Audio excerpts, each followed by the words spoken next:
ষড়যন্ত্রকারীরা ৭৫-এর প্রেক্ষাপট তৈরির অপচেষ্টা করছে, প্রথম আলোর প্রতিবেদন চক্রান্তের অংশ, বললেন ওবায়দুল কাদের।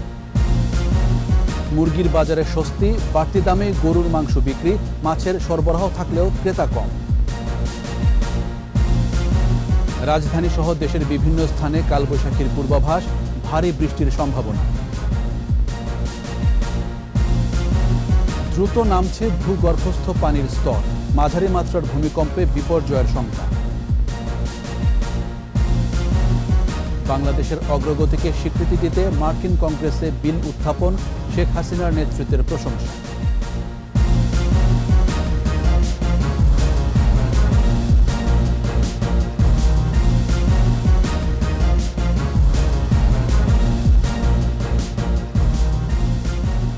শুনছিলেন ফার্স্ট সিকিউরিটি ইসলামী ব্যাংক লিমিটেড সংবাদ শিরোনাম। আমন্ত্রণ সন্ধ্যা ৭টার ২১ সংবাদে, সাথে আছি আমি জাবের হোসেন। দর্শক, ২১ টেলিভিশনের সংবাদ একই সাথে সরাসরি দেখতে পাবেন আমাদের ফেসবুক পেজ www.facebook.com/2124 অনলাইনে। এছাড়া সংবাদে আরও থাকছে, বাংলাদেশে শীর্ষ বিনিয়োগকারী হতে চায় চীন, বছরে $1 বিলিয়ন লগ্নির পরিকল্পনা।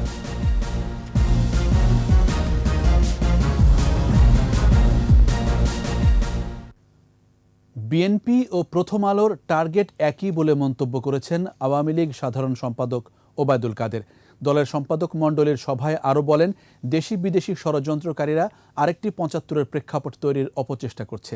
প্রথম আলোর প্রতিবেদন সেই ষড়যন্ত্রের অংশ বলেও মন্তব্য করেন ওবায়দুল কাদের। প্রণব চক্রবর্তীর রিপোর্ট, জানাচ্ছেন রিয়াজ সুমন। বঙ্গবন্ধু এভিনিউয়ে আওয়ামী লীগের কেন্দ্রীয় কার্যালয়ে সম্পাদক মণ্ডলীর যৌথ সভায় যোগ দেন সাধারণ সম্পাদক ওবায়দুল কাদের। বক্তৃতায় স্বাধীনতা দিবসে প্রথম আলোর বিতর্কিত ফটো স্টোরির প্রসঙ্গ তুলে ধরেন আওয়ামী লীগ সাধারণ সম্পাদক। আরেকটি ৭৫-এর প্রেক্ষাপট তৈরির ষড়যন্ত্র হচ্ছে বলেও মন্তব্য করেন তিনি। বাংলাদেশে একটি অবুঝ শিশুর হাতে 10 টাকা ঘুষ দিয়ে চাইল্ড এক্সপ্লয়টেশনের মতো ঘটনা যে ঘটিয়েছে, তিনি এটা কি শাস্তিযোগ্য অপরাধ নয়? এই সরকারকে জনবিচ্ছিন্ন করার জন্য আজকে এবং বিশ্বে বন্ধু রাষ্ট্রগুলো থেকে বিচ্ছিন্ন করার জন্য হেন কোনো তৎপরতা নেই, যা বিএনপি নামক দল এবং প্রথম আলো নামক পত্রিকাটি না করছে। ওবায়দুল কাদের বলেন, প্রথম আলো ও বিএনপির টার্গেট গণতন্ত্র আর শেখ হাসিনা। পত্রিকাটি আওয়ামী লীগের বিরুদ্ধে ষড়যন্ত্র করছে বলেও অভিযোগ করেন তিনি। প্রথম আলো আর বিএনপি সাপ্লিমেন্ট করে একজন আরেকজন। টার্গেট হচ্ছে সরকার, টার্গেট শেখ হাসিনা, টার্গেট গণতন্ত্র, টার্গেট আগামী নির্বাচন ভণ্ডুল করা। মন্ত্রণালয়কে ব্যর্থ প্রমাণ করে রিপোর্ট করছে, সঙ্গে পাশাপাশি প্রথম আলোর এই রিপোর্টের সাপ্লিমেন্ট করছে মির্জা ফখরুল। সাংবাদিকরা আওয়ামী লীগের শত্রু নয় বলেও জানান আওয়ামী লীগ সাধারণ সম্পাদক ওবায়দুল কাদের। আমি প্রথমেই বলতে চাই, সরকার কিন্তু এখানে কোনো মামলা করবে। রিয়াজ সুমন, ২১ টেলিভিশন, ঢাকা।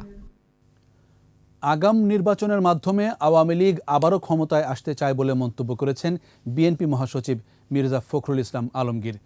10 দফা বাস্তবায়নের দাবিতে ঢাকা মহানগর উত্তর ও দক্ষিণ বিএনপি আয়োজিত অবস্থান কর্মসূচিতে মির্জা ফখরুল আরও বলেন, জনগণ আগাম নির্বাচন সহ সরকারের কোনো অপকৌশলের ফাঁদে পা দেবে না। এছাড়া প্রহসনের নির্বাচন হতে দেয়া হবে না বলেও মন্তব্য করেন ফখরুল। আওয়ামী লীগ ক্ষমতা দখল করে টিকে থাকতে চায় বলে মন্তব্য করেন বিএনপি মহাসচিব।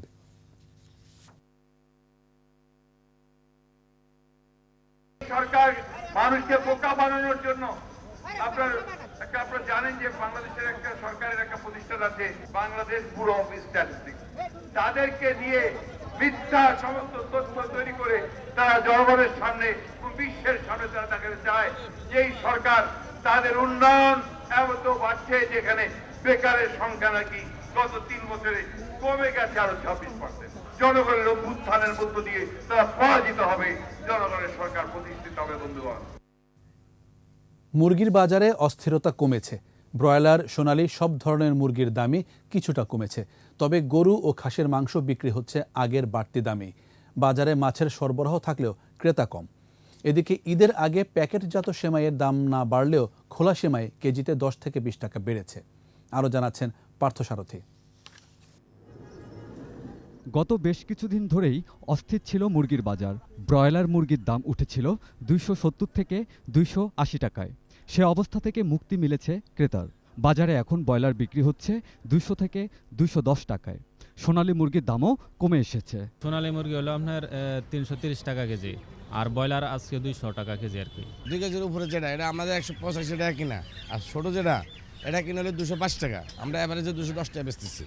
ক্রেতারাও স্বীকার করেছেন মুরগির দাম কমায় কিছুটা স্বস্তি মিলেছে।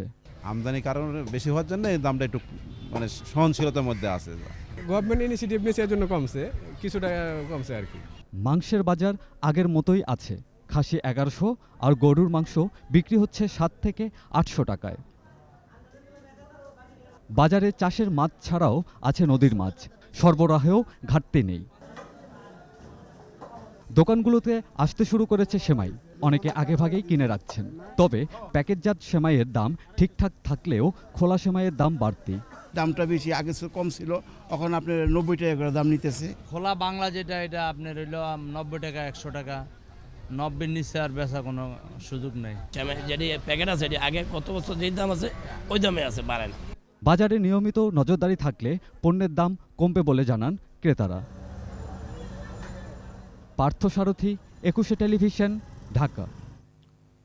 অনুমোদনহীন পণ্য এবং নিবন্ধন সনদ না থাকায় রাজধানীর উত্তরায় ট্রাস্ট ফ্যামিলি নিডস সুপার শপকে 70,000 টাকা জরিমানা করেছে বিএসটিআই। সংস্থাটির কর্মকর্তারা জানান, মোট 18টি পণ্যের মধ্যে 12টির বিএসটিআই এর অনুমোদন নেওয়া হয়নি, আর নিবন্ধন সনদ নেই এমন আরও 6টি পণ্য পাওয়া যায় ফ্যামিলি নিডসে। একই ধরনের অপরাধে এর আগে আরও 2বার জরিমানা গুনেছিল এই সুপার শপটি।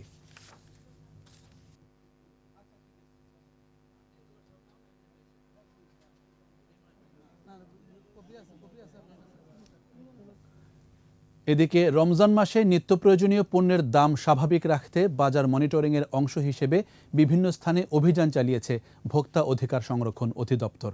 দুপুরে ব্রাহ্মণবাড়িয়া শহরের কাউতলী বাজারে অভিযানে নেতৃত্ব দেন জেলা ভোক্তা অধিকার সংরক্ষণ অধিদপ্তরের সহকারী পরিচালক মেহেদি হাসান।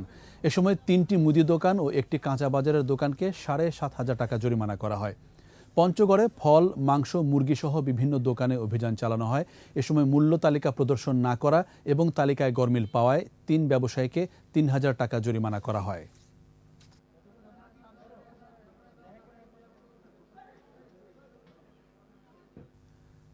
রাজধানী সহ দেশের বিভিন্ন স্থানে কালবৈশাখীর পূর্বাভাস দিয়েছে আবহাওয়া অফিস।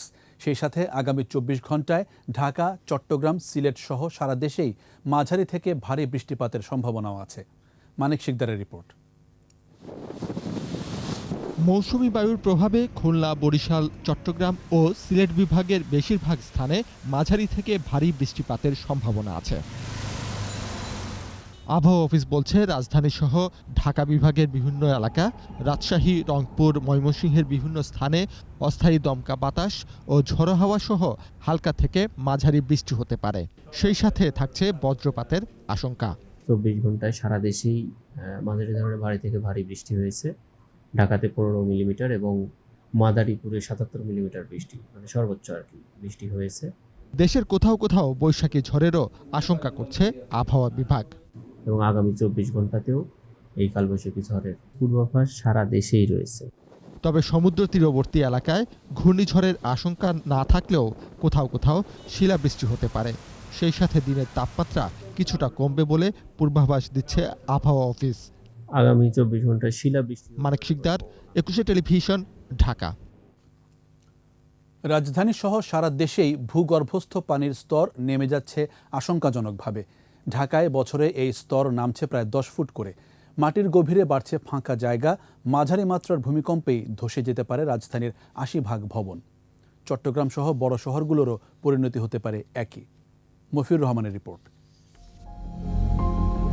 এদেশে একসময় ১৩০০ নদ নদী ছিল, এখন আছে প্রায় ৭০০। উপরিভাগের পাশাপাশি কমছে ভূগর্ভস্থ পানির স্তর। সারা দেশের চিত্র প্রায় একই, তবে রাজধানী ঢাকা ও চট্টগ্রামের অবস্থা বেশি ভয়াবহ। কংক্রিটে ঢেকে যাচ্ছে মাটি, পর্যাপ্ত বৃষ্টি হলেও মাটির গভীরে যেতে পারছে না পানি। ভূগর্ভস্থ পানির স্তরও উপরে উঠছে না। ঢাকা ওয়াসা বলছে দৈনিক ২৭০ কোটি লিটার পানি উৎপাদনের সক্ষমতা রয়েছে তাদের। এর মধ্যে পরিশোধনাগার থেকে আসে ৯১ কোটি লিটার, বাকি ১৭৯ কোটি লিটার তোলা হয় ভূগর্ভ থেকে। এদিকে ঢাকায় বছরে প্রায় ১০ ফুট করে পানির স্তর নামছে। আগে ৪০০ থেকে ৫০০ ফুট গভীরে পর্যাপ্ত পানি পাওয়া গেলেও এখন এলাকাভেদে বসাতে হচ্ছে ৯০০ থেকে ৯৫০ ফুট পাইপ, তবুও মিলছে না পর্যাপ্ত পানি। যদি গ্রাউন্ড ওয়াটারের ক্রাইসিস তৈরি হয়, তাহলে আমি যে বাসায় পানি ব্যবহার করি, যে ইন্ডাস্ট্রিতে, কমার্শিয়াল অ্যাক্টিভিটিতে ঢাকা ওয়াসা পানি প্রোভাইড করে, এই পানিটাই পাবো। পানির স্তর নেমে যাওয়ায় মাটির নিচে ফাঁকা জায়গা তৈরি হচ্ছে বলে জানান বিশেষজ্ঞরা, যা একসময় ভূমিধসের সৃষ্টি করতে পারে।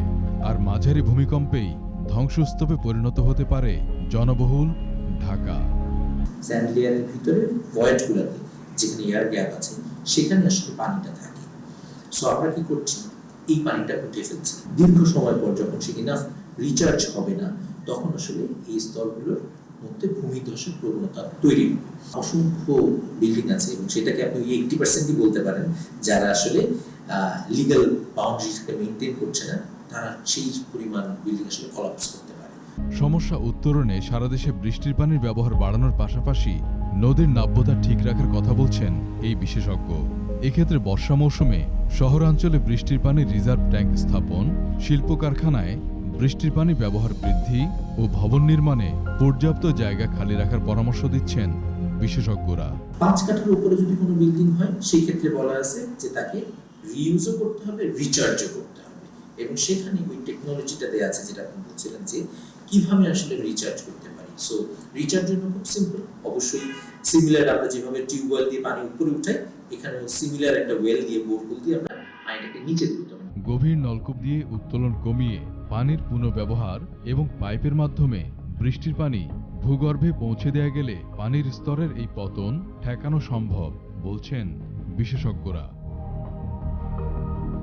মফিউর রহমান, একুশে টেলিভিশন, ঢাকা। বাংলাদেশের আর্থসামাজিক অগ্রগতিকে স্বীকৃতি দিতে মার্কিন কংগ্রেসে প্রস্তাব উত্থাপন হয়েছে। বাংলাদেশের স্বাধীনতার 52তম বার্ষিকী উপলক্ষে গেল 29 মার্চ প্রস্তাবটি উত্থাপন করা হয়। দক্ষিণ ক্যারোলিনার রিপাবলিকান কংগ্রেসম্যান জো উইলসন এটি উত্থাপন করেন। প্রস্তাবে প্রধানমন্ত্রী শেখ হাসিনার নেতৃত্বে বাংলাদেশের উল্লেখযোগ্য উন্নয়নের প্রশংসা করা হয়। উঠে আসে মিয়ানমার থেকে পালিয়ে আসা 10 লাখের বেশি রোহিঙ্গাকে মানবিক আশ্রয় দেওয়ার বিষয়টিও। এছাড়া বর্তমান ও ভবিষ্যতে পারস্পরিক অর্থনৈতিক, সামাজিক ও নিরাপত্তার লক্ষ্য অর্জনে বাংলাদেশের গঠনমূলক অংশীদার থাকার দৃঢ় প্রত্যয় ব্যক্ত করে যুক্তরাষ্ট্র।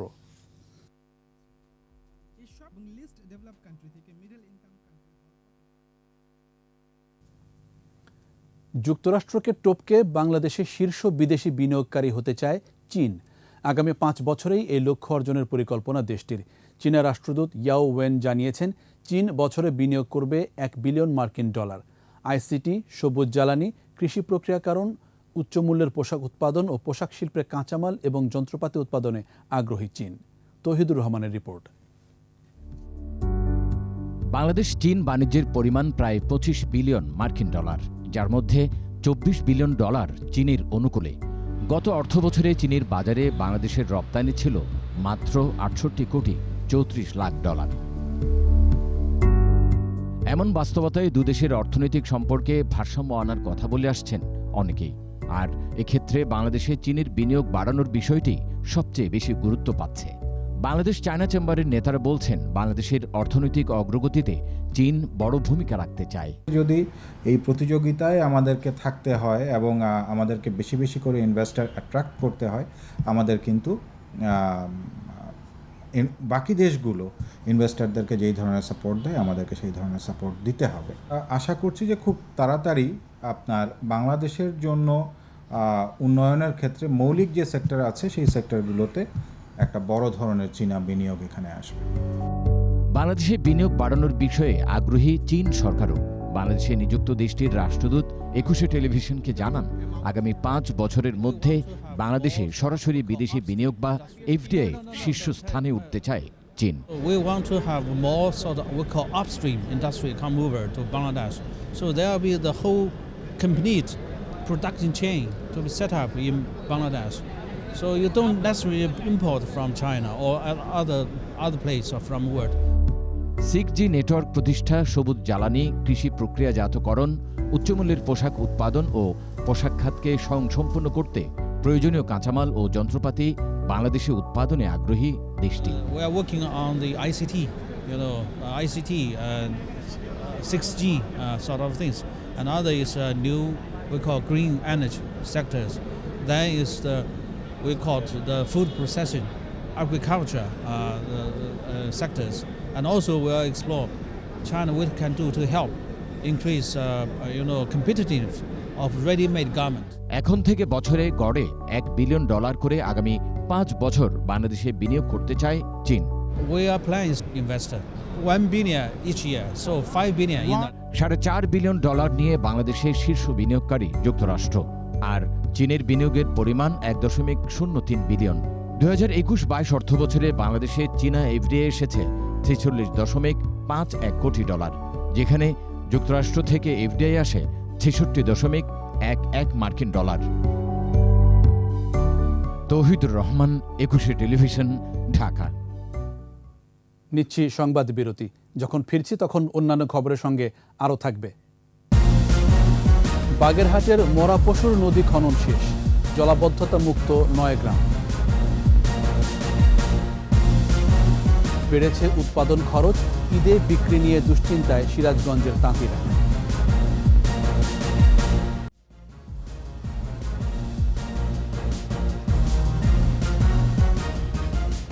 আবারও আমন্ত্রণ সন্ধ্যা 7টার 21 সংবাদে। 71-এ 30 লাখ শহীদের রক্তে অর্জিত হয় বাংলার স্বাধীনতা। তবে শহীদের সংখ্যা নিয়ে বরাবরই বিতর্ক জিইয়ে রেখেছে স্বাধীনতা বিরোধী চক্র। মুক্তিযোদ্ধা ও গবেষকরা বলছেন, পাকিস্তান ও তাদের দোসররাই স্বীকার করে 30 লাখেরও বেশি মানুষকে হত্যা করেছে তারা। পাক সেনাদের বর্বরতা নিয়ে মানিক শিকদারের 21 স্পেশালের দ্বিতীয় পর্ব আজ। 200 বছরের ব্রিটিশ শাসনের পর দ্বিজাতি তত্ত্বের ভিত্তিতে ভারত ও পাকিস্তান রাষ্ট্রের জন্ম। বাংলাকে ভাগ করে এক অংশ প্রতিষ্ঠা পায় পূর্ব পাকিস্তান। শুরুতেই ভাষার উপর আঘাত, প্রতিবাদে গর্জে ওঠে বাঙালি। পাকিস্তানি শোষণের জাতাকলে পিষ্ট বাঙালি অধিকার আদায়ে গর্জে ওঠে। বঙ্গবন্ধু শেখ মুজিবুর রহমানের ডাকে সশস্ত্র যুদ্ধে ঝাঁপিয়ে পড়ে বাংলার মানুষ। পাকিস্তানিদের বর্বরতার নজির দেখে বিশ্ব। 25 মার্চের এক রাতেই প্রায় 1 লাখ মানুষ হত্যা করে বর্বর পাকিস্তানিরা। মাত্র 9 মাসে স্বাধীনতার জন্য প্রাণ দেয় 30 লাখ বাঙালি। সম্ভ্রমহারা হন 2 লাখেরও বেশি নারী। সুশান বলে এক ভদ্র মহিলা, আমেরিকান প্রফেসর, তিনি বাংলাদেশে 4 বছর এই নারী নির্যাতনের উপর রিসার্চ করেছেন। তিনিও বলেছেন যে 4 লক্ষাধিক মেয়েকে ধর্ষণ করা হয়েছে। সরকারি পরিসংখ্যানে পাওয়া যাচ্ছে সেই সমস্ত নারীদের কথা, নামগুলো যারা সরকারি পুনর্বাসন কেন্দ্রের সহযোগিতার জন্য, চিকিৎসা বা অন্যান্য সহযোগিতার জন্য এসেছিল, নাম লিখিয়েছিল। স্বাধীনতার পরও বাংলাদেশকে ব্যর্থ রাষ্ট্র প্রমাণ করার ষড়যন্ত্র চালায় মুক্তিযুদ্ধ বিরোধীরা। জাতির পিতাকে হত্যার পর চক্রটি শহীদের সংখ্যা নিয়েও বিতর্ক তোলে। আজও বিতর্ক উস্কে দেওয়ার অপচেষ্টায় মত্ত পাকিস্তানি মদতপুষ্টরা। 3 বারের প্রধানমন্ত্রী বেগম খালেদা জিয়া 2016 সালে তাদের দলের মুক্তিযোদ্ধাদের এক সমাবেশে বললেন 30 লক্ষ শহীদ এটা বিতর্কিত পরিসংখ্যান। মুক্তিযুদ্ধ গবেষকরা বলছেন, পাকিস্তানিদের গণহত্যা আড়াল করতে একটি চক্র এই ষড়যন্ত্র করছে। জামাত ইসলামের যে প্রতিষ্ঠাতা আবুল আলা মওদুদির পুত্র হায়দার ফারুক মওদুদি, তিনি দাবি করেছেন, তিনি বলেছেন যে বাংলাদেশের মুক্তিযুদ্ধে 35 লক্ষ মানুষকে হত্যা করা হয়েছিল। পাকিস্তানিদের বর্বরতার জন্য তাদের বিচার এখনো না হওয়ায় ক্ষোভ জানান মুক্তিযোদ্ধা ও গবেষকরা। দীর্ঘকাল যুদ্ধাপরাধী গণহত্যাকারীদের বিচারের জন্য আন্দোলন করছি। মানিক শিকদার, 21 টেলিভিশন, ঢাকা। সরকারকে ব্যর্থ প্রমাণে দেশে নীল নকশা হচ্ছে বলে মন্তব্য করেছেন যুবলীগ চেয়ারম্যান শেখ ফজলে শামস পরশ। রাজধানীর কামরাঙ্গীরচর এলাকায় রমজান উপলক্ষে প্রধানমন্ত্রীর খাদ্য সামগ্রী বিতরণ অনুষ্ঠানে যুবলীগ চেয়ারম্যান আরও বলেন, শিশুর সরলতাকে ব্যবহার করে স্বাধীনতা দিবসে প্রথম আলোর মতো একটি পত্রিকা মিথ্যা তথ্য দিয়েছে, যা দেশের বিরুদ্ধে বড় ষড়যন্ত্র। এ সময় অবৈধভাবে ক্ষমতা দখলকারী বিএনপি সহ তাদের দোসর সকল অপশক্তির বিরুদ্ধে সজাগ থাকার আহ্বান জানান শেখ ফজলে শামস পরশ। অনুষ্ঠানে উপস্থিত ছিলেন আওয়ামী লীগের সভাপতিমণ্ডলীর সদস্য অ্যাডভোকেট কামরুল ইসলাম।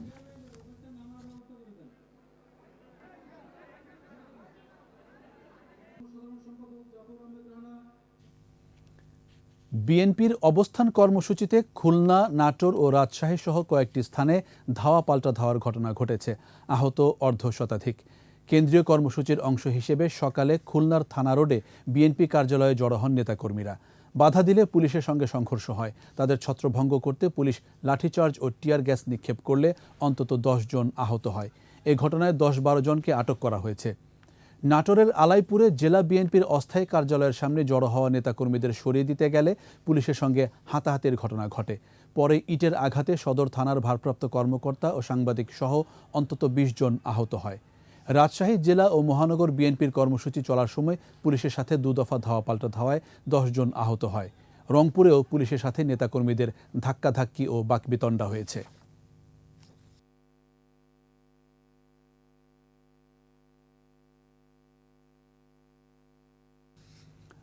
বাগেরহাটের মরা পশুর নদী খনন শেষ। 7টি সংযোগ খাল খননও শেষ পর্যায়ে। এর মধ্যে জলাবদ্ধতা থেকে মুক্ত হয়েছে ফকিরহাটের 9 গ্রাম। ধান, সবজি সহ বিভিন্ন ফসল উৎপাদনে সুফল পেতে শুরু করেছেন স্থানীয় বাসিন্দারা। আপন রূপে ফিরেছে প্রকৃতি প্রতিবেশও। বাগেরহাট প্রতিনিধি HM মইনুল ইসলামের রিপোর্ট, জানাচ্ছেন রত্না জামান। 80-র দশকে বাগেরহাটের বিভিন্ন খাল ও নদী খনন করা হয়েছিল। তবে নানা অবৈধ স্থাপনা তৈরি, দখল বাণিজ্য ও অপরিকল্পিত মাছ চাষে নদীর স্বাভাবিক প্রবাহ বন্ধ ও ভরাট হয়ে যায় খালগুলো। জলাবদ্ধতা ও পানি নিষ্কাশন না হওয়ায় জীবনযাপনে নানা প্রতিবন্ধকতা সৃষ্টি হয়। শুকনো মৌসুমে ছিল সেচ ও পানি সংকট সহ নানা দুর্ভোগ। টেকসই ক্ষুদ্রাকার পানি সম্পদ উন্নয়ন প্রকল্পের আওতায় মরা পশুর নদীর প্রায় 20 কিলোমিটার খনন শেষ করেছে এলজিইডি। এর সুফল পেতে শুরু করেছেন বোরো ধান চাষি ও এলাকাবাসী। জলবদ্ধতা ছিল, অজন্মা হয়ে থাকতো, ফসলাদি হতো না, বিভিন্ন রকম সমস্যা ছিল। সেগুলো এখন খাল খনন হয়ে গেলে এটি এলাকার উন্নয়ন হবে। এইটি আমাকে সুবিধা, কৃষি খামার, মাছ সব দিক থেকে আমাকে সুবিধা। এখনও চলছে সংযোগ খালগুলোর খনন কাজ। এতে হাত লাগিয়েছেন কুমারখালী পানি ব্যবস্থাপনা সমবায় সমিতির 5 শতাধিক উপকারভোগীও। আমাদের 20 কিলো খাল পুনঃখননের কাজ হচ্ছে। ইতিমধ্যে আমরা 40% কাজ অগ্রগতি হয়ে গেছে। এপ্রিলে সম্পূর্ণ কাজ শেষে আশাবাদী সংশ্লিষ্টরা। জলাবদ্ধতা যেন হ্রাস হয়, পাশাপাশি এখানে এই খালে যে পানি থাকবে সেই পানি দিয়ে জমি ইরিগেশন হবে এবং এটাতে ফসলের উৎপাদন বৃদ্ধি পাবে। 2,36 লাখ টাকা ব্যয়ে নদী ও খাল খনন কাজ শেষে দীর্ঘদিনের দুর্ভোগ লাঘব ও অর্থনৈতিক সমৃদ্ধিতে আশাবাদী স্থানীয়রা। রত্না জামান, 21 টেলিভিশন। ঈদ সামনে রেখে ব্যস্ত সিরাজগঞ্জের তাঁত শিল্পীরা। তবে কাঁচামালের দাম বৃদ্ধিতে উৎপাদন খরচ বাড়ায় খানিকটা বিপাকে তারা। অন্যদিকে ট্রাউজার ও 3 পিস বেশি জনপ্রিয় হওয়ায় শাড়ি লুঙ্গির চাহিদা কমায় পাইকারি হাটগুলোতে আশানুরূপ বেচা বিক্রিও নেই। সিরাজগঞ্জ প্রতিনিধি স্বপন মির্জার তথ্যচিত্রে আরও জানাচ্ছেন সমর ইসলাম।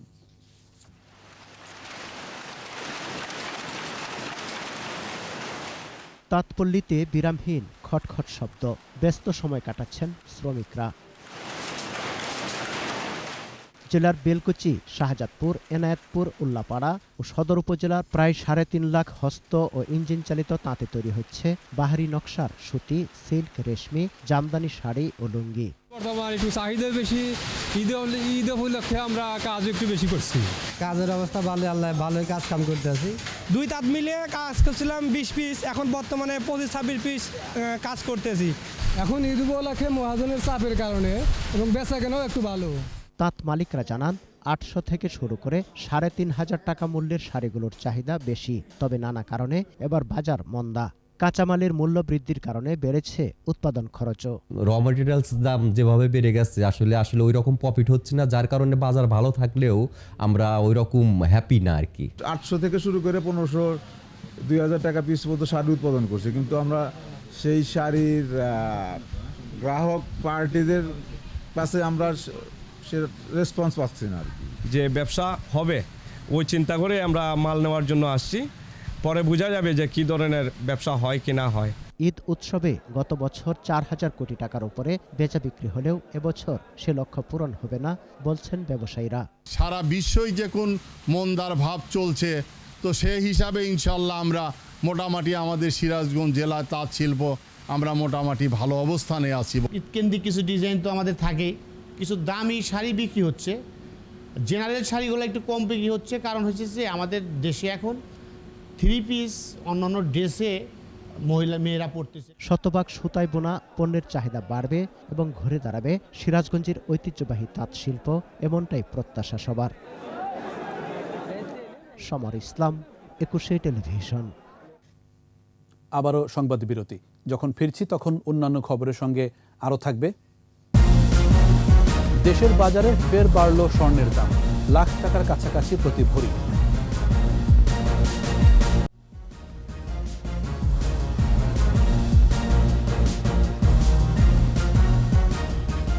দেখছেন সন্ধ্যা 7টার 21 সংবাদ।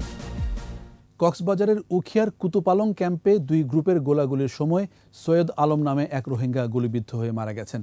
প্রত্যক্ষদর্শীরা জানান, শনিবার গভীর রাতে 8 নম্বর ক্যাম্পের ডি ব্লকে মিয়ানমারের সশস্ত্র গোষ্ঠী আরসা ও আরএসওর মধ্যে গোলাগুলির ঘটনা ঘটে।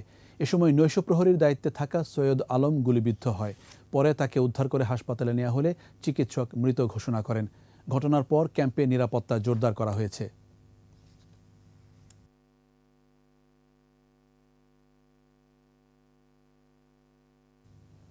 ব্যবসা বাণিজ্যের খবর।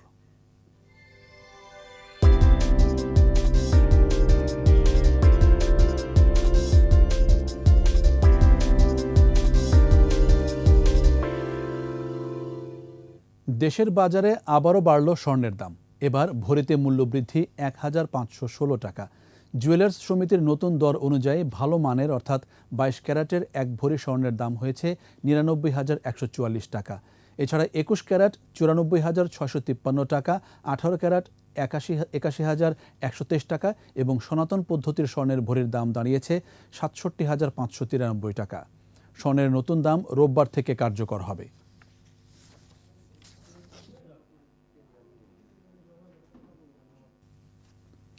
বাংলাদেশে যুক্তরাষ্ট্রের কালার কসমেটিক হারল্যান্ডের ব্র্যান্ড অ্যাম্বাসেডর হলেন মডেল ও অভিনেত্রী বিদ্যা সিনহা মিম।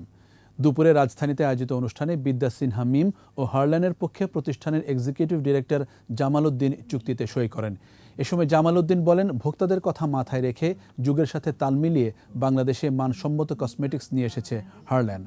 প্রোডাক্ট লাইন আপে থাকছে primer, foundation, concealer, lipstick, gel eyeliner, mascara ও নেইল পলিশের মতো সাজসজ্জার নানান অনুষঙ্গ।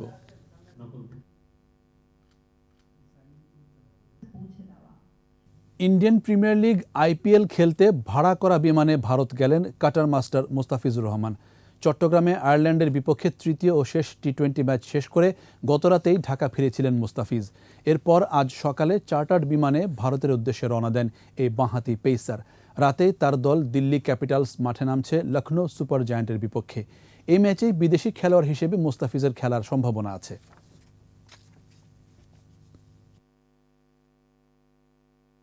আর এরই সাথে শেষ করছি সন্ধ্যা 7টার 21 সংবাদ। যাবার আগে ফার্স্ট সিকিউরিটি ইসলামী ব্যাংক লিমিটেড সংবাদ শিরোনামগুলো আরও একবার। ষড়যন্ত্রকারীরা 75-এর প্রেক্ষাপট তৈরির অপচেষ্টা করছে, প্রথম আলোর প্রতিবেদন চক্রান্তের অংশ, বললেন ওবায়দুল কাদের। মুরগির বাজারে স্বস্তি, বাড়তি দামে গরুর মাংস বিক্রি, মাছের সরবরাহ থাকলেও ক্রেতা কম।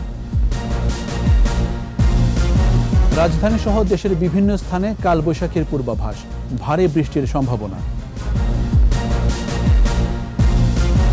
দ্রুত নামছে ভূগর্ভস্থ পানির স্তর, মাঝারি মাত্রার ভূমিকম্পে বিপর্যয়ের শঙ্কা। বাংলাদেশের অগ্রগতিকে স্বীকৃতি দিতে মার্কিন কংগ্রেসে বিল উত্থাপন, শেখ হাসিনার নেতৃত্বের প্রশংসা।